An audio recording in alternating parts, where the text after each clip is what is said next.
kadang sedaya ingkang sampun panawuh monggo Bapak.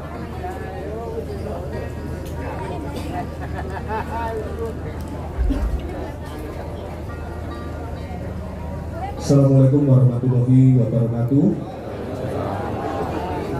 Syukur alhamdulillahirabbil alamin. Monggo sareng-sareng kita aturaken dumateng Gusti Allah Subhanahu wa taala. Insyaallah sedaya keluarga masyarakat mboten wonten alangan sudah napa nggihipun keluarga besar Bobo Parmin tansah ginanjar kesehatan jiwa pinanjang yuswa lancar rezeki. Ing iki saderengipun pasrah hubungan saking Pak Parmin dhumateng kula.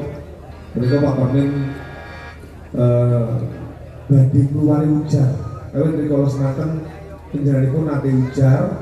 Ini ujaripun menapa supados dipun aturaken Pak Parmin piyambak dipun sukseni kala rawuh ing dalu menika. Nggih Pak Bu. Monggo Pak kula aturaken dawuh ujaripun menapa panjenengan. Mulai rame nak belas rame nak.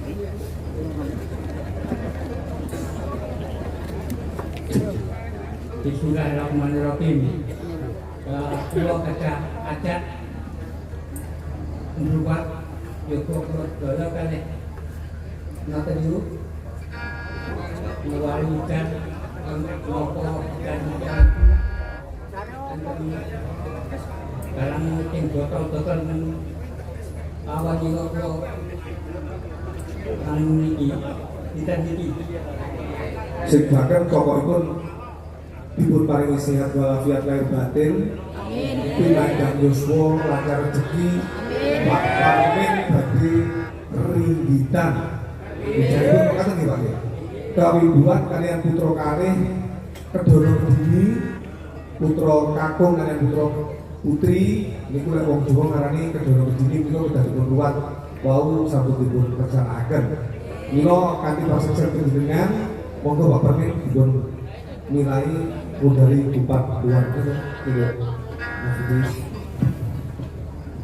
kanthi atur wonten ngarsanipun Gusti kang Hyang Jagat Gusti Allah Subhanahu wa taala. Bismillahirrahmanirrahim. Alhamdulillahirabbil alamin. Monggo Pak Parmin. Ya. Iya.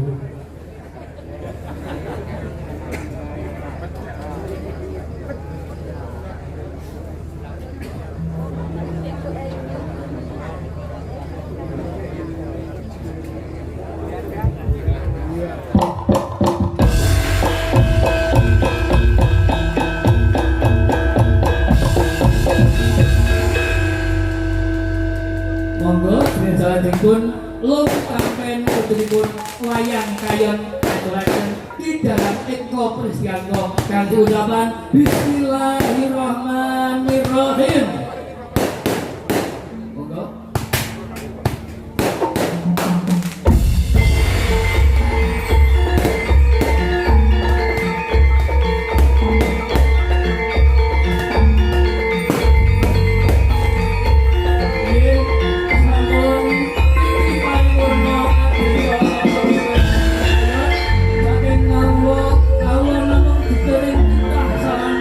Saya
papan sinuwun Prabu Dewa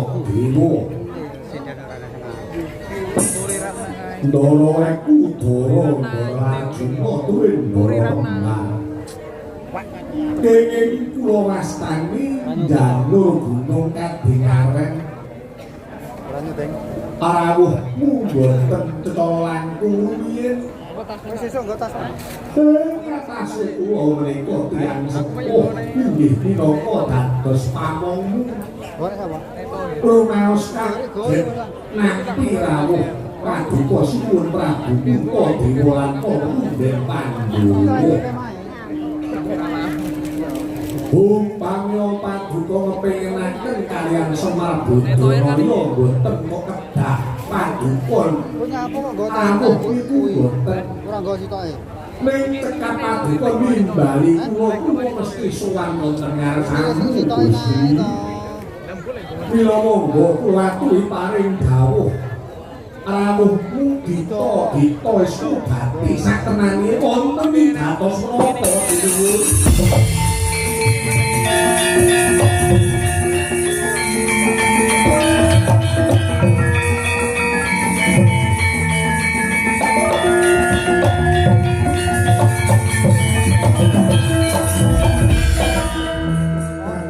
risang kapirangmu renangkul inempit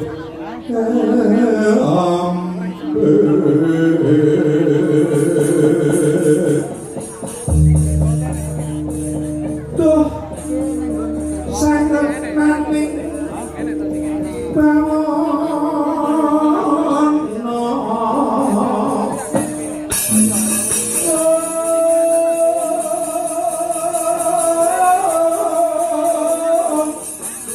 Iwo iku kang barang ati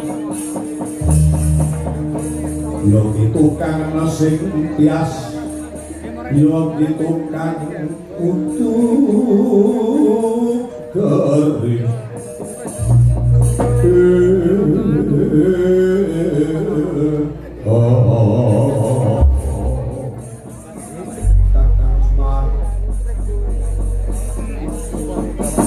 sing di pangapurane yen kok praktek ana ing karang kembulun tangkini ndadekake supaya rusak marang kamartine kaki Badraya awet tiket teko terus tanggap apa ingsun ora bakal tumeken komentar kembulutan kiri ora ana bab sing banget iki kuwi kang kula ngono Apa sekirane kaki Badraya bisa nampa apa kang dadi pangunek-uneke rasa turta prekatining penggalih. Kakang. Nggih, sinuwun. Hajeng paduka niku dadi panguwasa, hajeng paduka niku dadi nanging paduka niku tetep dadi omongan kula. Dadi pamong iku luwih angel tinimbang sing dimong. Ya senadyan derajat pangkate sing dimong niku luwih dhuwur. Ning yen wonten padesan, ning yen wonten papan mriki paduka niku minangka dadi momongan kula. Yen paduka ngepengenaken menapa-menapa monggo kula aturi paring dawuh. Dinten iki estunipun wonten ing gatos napa sinuwun. Kakang Semar ngerteni ana yen ing rikalungguhan iki nggone ingsun pratewana ing karang kembulutan bebarengan kaliyan Prakadang Pandhawa. Ora ana liya kejaba mung sambung rakepe kaliyan ngerti lokasi sasmita kang ingsun tampa bakal tumurune wahyu kang sirebut wahyu panca tunggal penting kan iso ing kene mangsa kaget jroning ati sak tenane wahyu panca tunggal kuwi mawapa mergo jroning sasmita sapa mungsa sing bisa nampa wujuding watu kanca tunggal kejaba pinar dawa kamulyane pinanjang yuswa sapa sing bisa nampa watu kanca tunggal bisa nampa katentreman yoga kabagyan kula kakang goreng sun temeke ngomong ing pangarepane Kaki Badralaya margo ingsun kepengin ngerti saktenane waktu kanca tunggal kuwi apa kula ingsun wis rumangsa tasrah ya mung Kakang Badralaya sing bisa ngerteni sejatine waktu kanca tunggal kuwi apa Kyai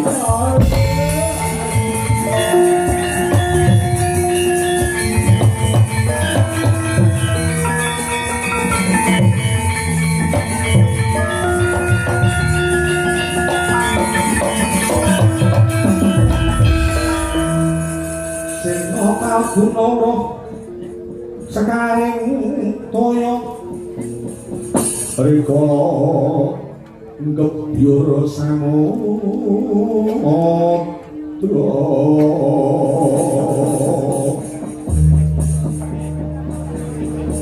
alun kula magulung-gulungan lumembah penyu kumambang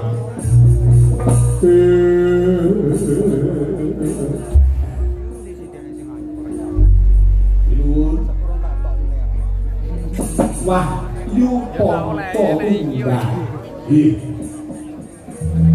nggih senadyan kula dhewe niku mboten weruh toto dereng ngerti saktenane waktu kanca tunggal niku napa ning kula niki ajenge netepi darmaning pamong kula ajenge netepi jenenge wong tuwa yang disambati karo momongane yang disambati karo putra wayah ajenge kula bantu ning oleh kula bantu niku mboten kok saking pribadi kula niki mboten kula ajenge bantu sekalian paduka sedaya badhe kula suwun adil kunjuk wonten ngarsane Sang Hyang Wenang mila Gusti monggo sedaya kemawon kula aturi mebet wonten uncung kula niki badhe kula suwun adil wonten ngarsane kula Hyang Wenang tuh iki duwe tripod paduka pantes minangka proper 66 kae ingkang badhe saged nampi wujude kabagyan wilaku kawula sinebut aku kanca tunggal kula ndara Pandhawa 5 sedaya mlebu pucung kula mriki Gusti kaya mengkono nyai kesokaken dalu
Ismulira kamanungsan titiwati kodaya oni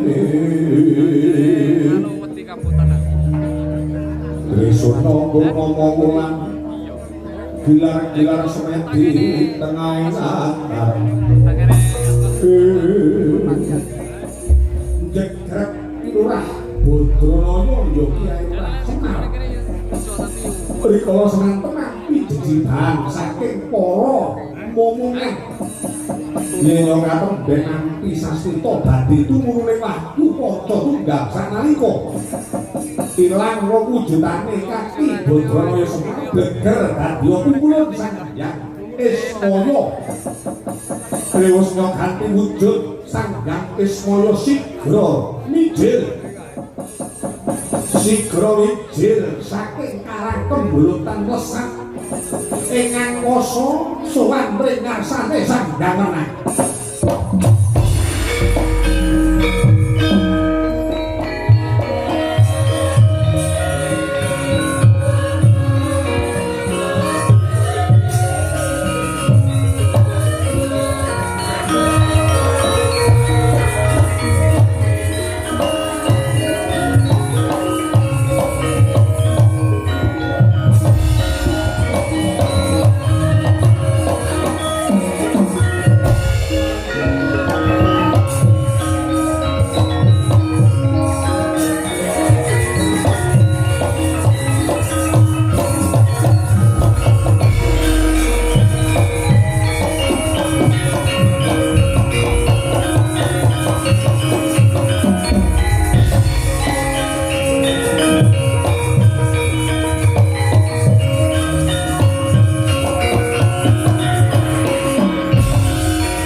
Srinalendra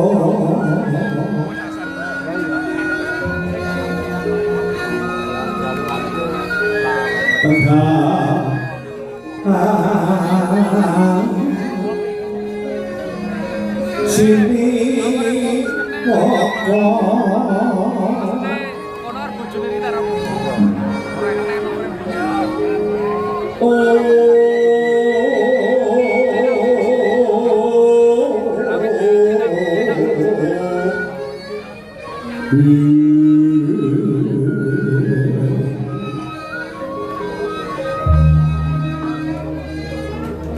ing sitinggil Sitra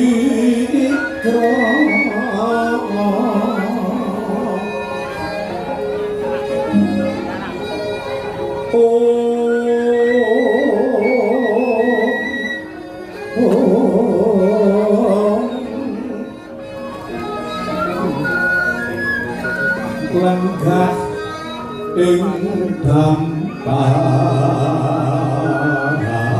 gento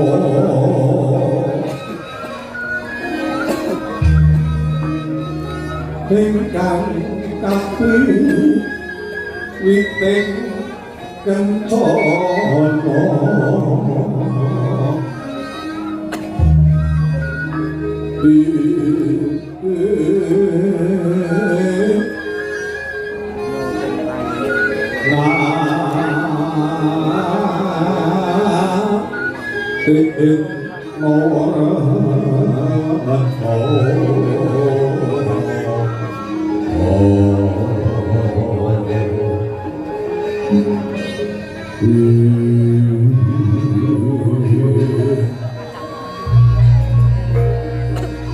Sesene aniro babut pramardani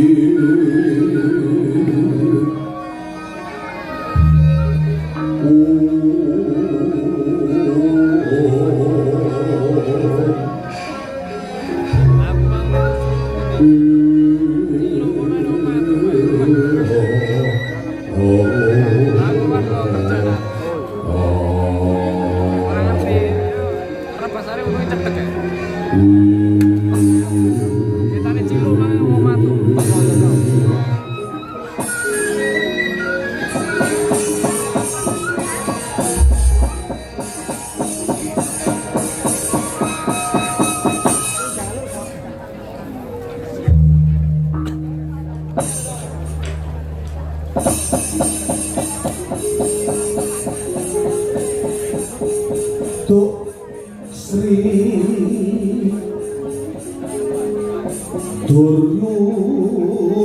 Duryudana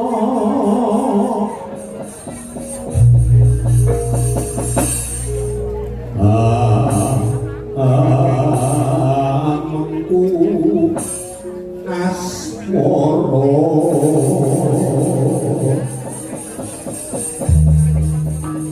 rene kang cinipta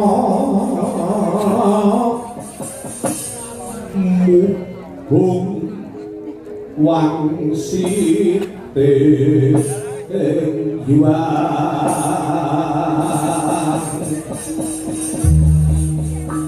kang wahyu kamulyan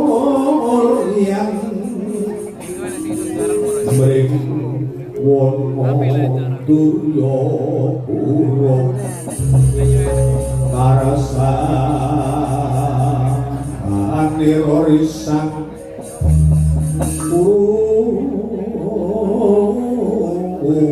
pati anduta mring krisan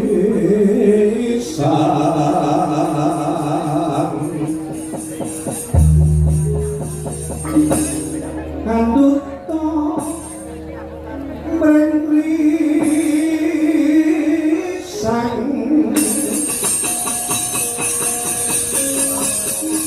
oh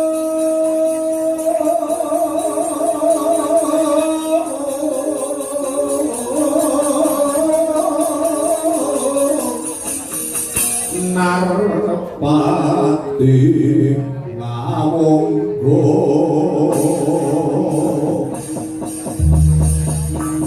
lenyo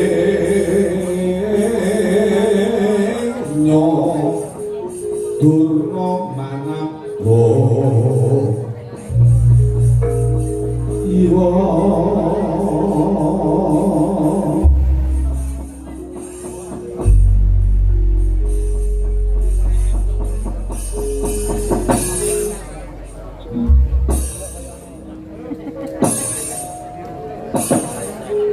Iwangati mugi mayungono sagung dimati nuwun Bopo Parban Durna Kakang Narpati Basularma kuwi Paman Haryo Sangguni sarawuh ngandika dring sawetawis kangling wonten singgil Prajastina kejawi ngaturaken pambagya Basuki rajaning Mampang kula ngaturaken pasahan para krami mawan tuwan pungkur duka sadhep wadha ngandika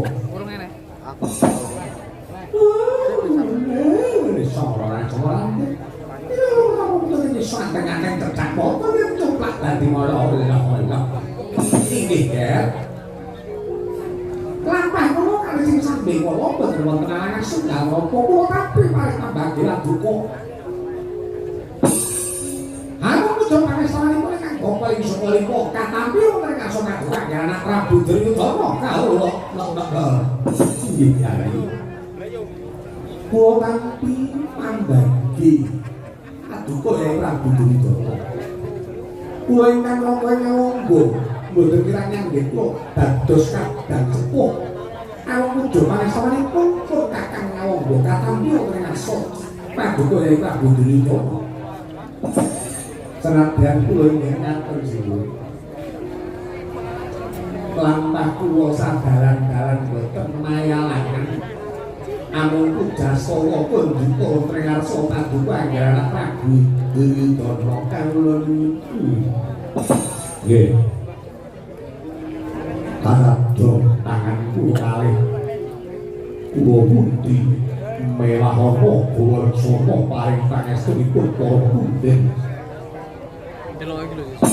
kejawi saking mripun duka Kakang Narpati duwe pamaksud wonten bab ingkang sangat wigatos sambung rapetipun ing rikalahan mriku kula aturi sami kempa manunggal wonten singgil Prajastina mila kanthi ngaten kula aturi panjenenganipun sami pinarak monggo nembak bab ingkang sangat wigati menika Bapa Kakang Narpati duwe pamaksud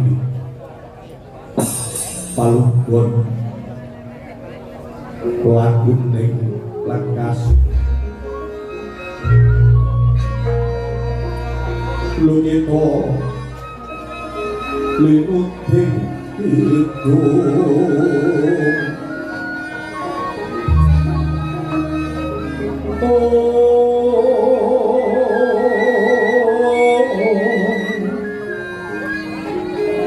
kadung kader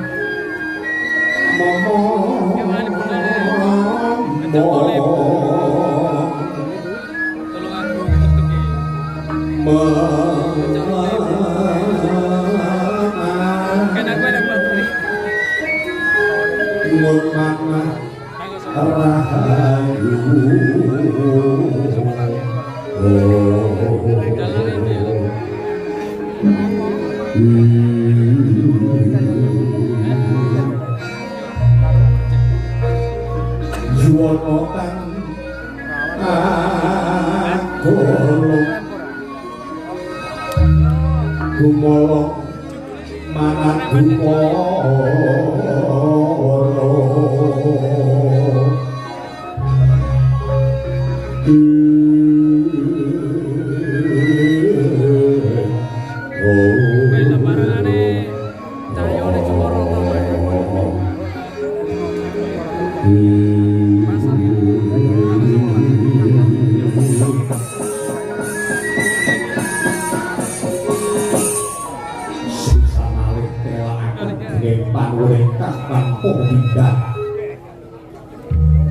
dening para pisepuh aji sepuh sesepuh negari sampun kepareng rawuh wonten singgil Raja Asima.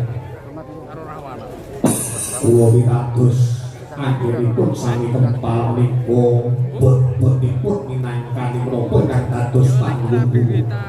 Mila dumapa Kakang Narwati duwe paman Harya Sangguni sedaya kemawon badhe kula aturi sambung rapetipun anggenipun sami kempal wonten singgil raja. Mliginipun bapa kawan durna bapa kula menika rumaos bingung ing kalangan punika rumaos prihatos jalaran wonten bab ingkang sanget ganjel tumrap pribadi kula. Kula pitados sampun jrantika bapa kawan durna ingkang saged ngudari ruwet tumrap pribadi kula. Pasang timbal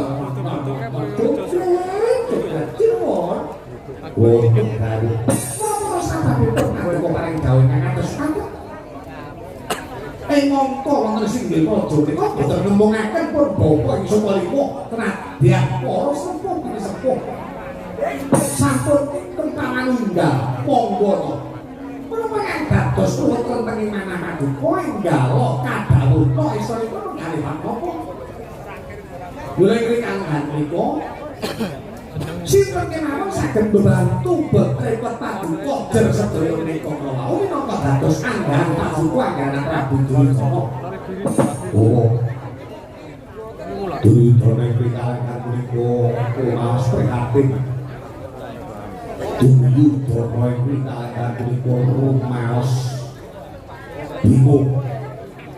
Anggen kula prihatin, anggen kula bingung menika boten sebab Duryudana menika kekurangan bondo dina.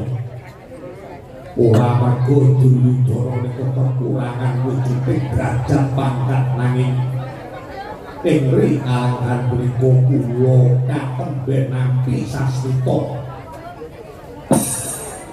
Sasmita ingkang kula tampi kala wau anyarengi anggen kula prihatin.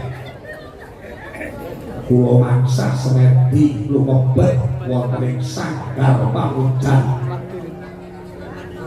Kula tilem sabeting sanggar pamujan.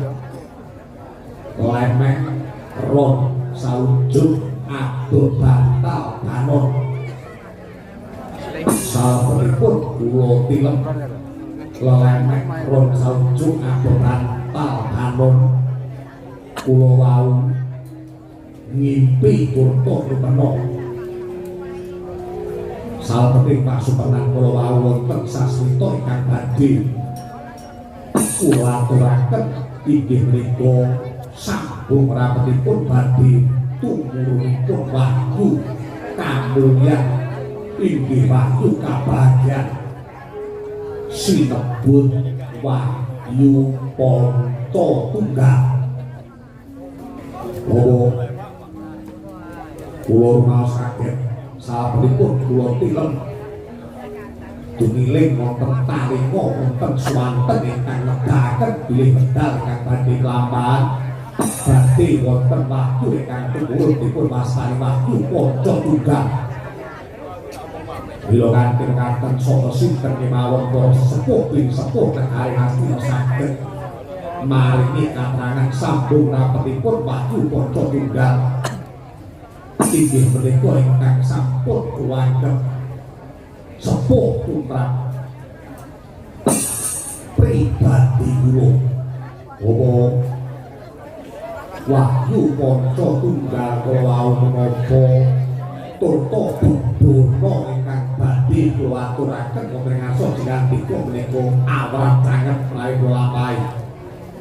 Kula sadèrèngipun wahyu ponco tunggal ginakaken bebana kula langkung rumiyin nyuwun iku pratikel jinantika ponco tunggal menika menapa bapa kawan durna.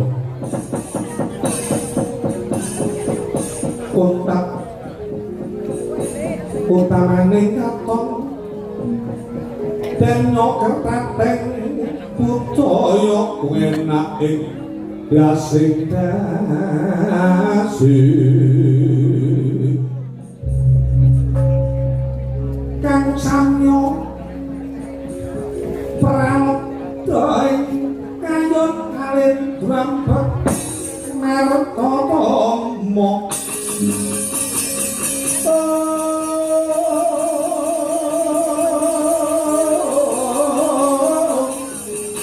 Bisik Sri Pagonati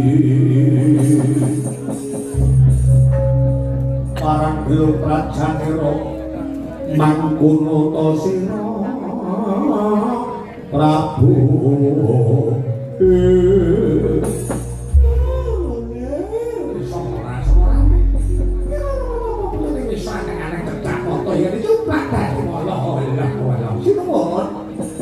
Wonten pengetika ingkang haruket kula sanget ngacungaken jempol dene Paduka Anggaran Prabu Duryudana sampun kepareng Mas sing ngasemut kula pangersane Gusti kula beteng sanggar kamudat kanthi ngagungaken pasleden dene Anggen Paduka Semedi Anggen Paduka Sare Alemek ron saujung ngabantal banon melau sampun dipun tampi dening ngarsane Gusti kang karya bakat pripun Paduka sampun nampi sasmita badhe tuwuning wahyu kabagyan ing wahyu kamulyan sinebut wahyu Panca Tunggal mengaten menika pratandha yen to Anggen Paduka Semedi menika tinapa dening ngarsane Gusti monggo dipun lajengaken Wahyu Panca Tunggal menika menapa lah menika wahyu kabagyan wahyu kamulyan lha mugi-mugi kanthi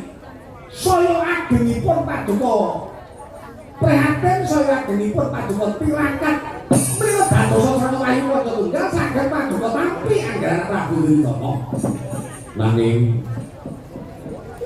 napa nggih wonten bebana ingkang sangat awrat wonten bebananipun pitukane niku abot pitukane abot niku napa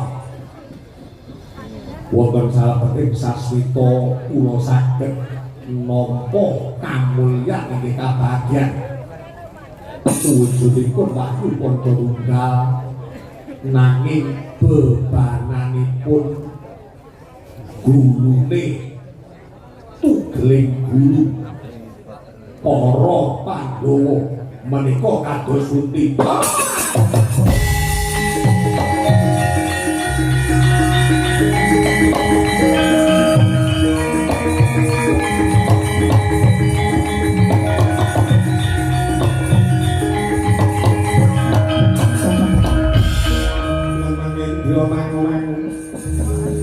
mangun kanduang lemang leleno tanpa kanen mengko sang diakutung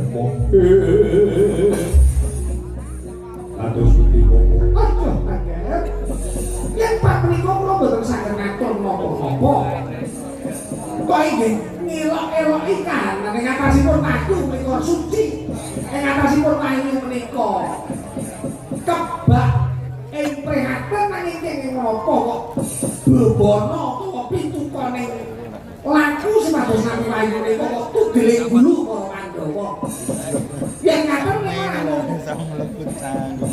namung sarana anggenipun badhe mecah pasederekan antawisipun para Kurawa lan para Pandhawa boten sinten pun ajengaken nggih menika namung panggoda kang kencana kula pitados dhewe menika pitukane laku nuwun sewu nggih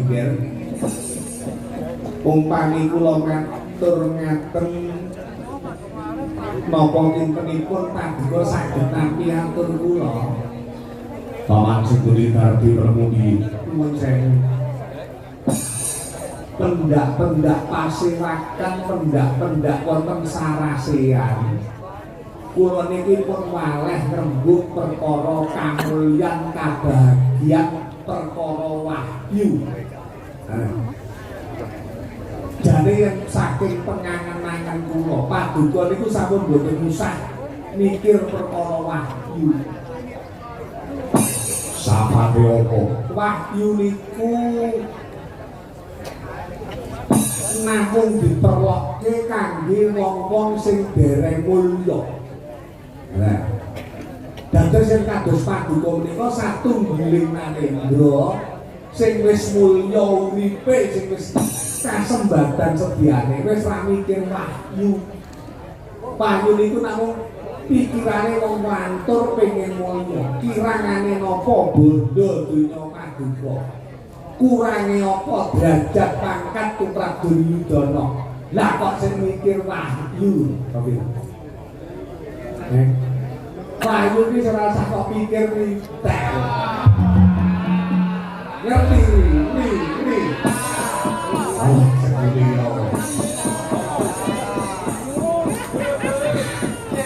gak saniki mikir liyane.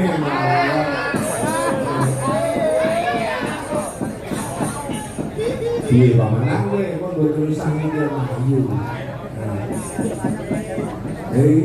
Tembung wahyu niku paduka ora boten ngerti.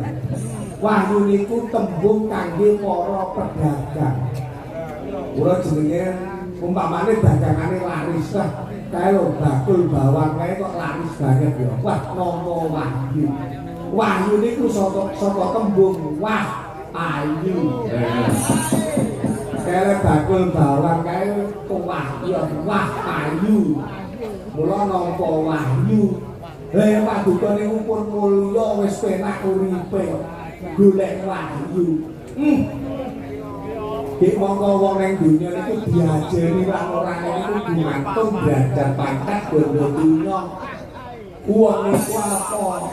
Uripe jujur ning yen ora kederajatan bondo dunya dhuwur. Derajat pangkat wong niku mboten enten gunane. Ngono Pak. Nggih. Langkung-langkung wahyune gunane srana utawa tebusan gulune Pandhawa kudu pegat. Lah niku ki lak arake kurban kathah pun mboten usah gagas. Pun ora usah mikir perkara niku sing baku mulya panguripan paduka ketekan napa ingkang dadi sedya paduka suwun. Buta Pandhawa tata gati saya Indriyaksa Sora Maruta Pawana Kono Pawana Makana Pranto Ayu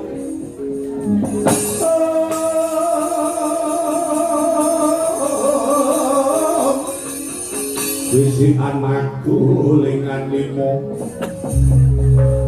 Ponco Bayu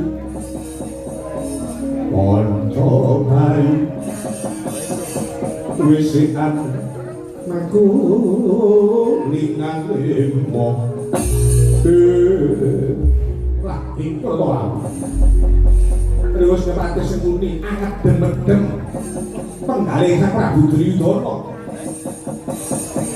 tidem tanono kang samya nyabawa kedadak nagaran Jawi ana satu giling Narendra piyak kang samya sumewa munggah singgil praja Galeah lampahira kaget raos kalih Sang Prabu Duryudana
Nun sinuwun.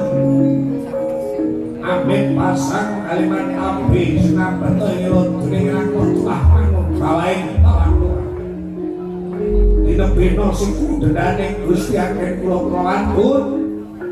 Marak wonten ngarsa paduka sinuwun lewat srikune Gusti kula pasrahaken ngarsa paduka. Sinuwun Prabu Duryudana. Di sana ingsun sing akan durake pangapuriyan to nulungi lungguh kang prayoga ora-ora ngesaken karo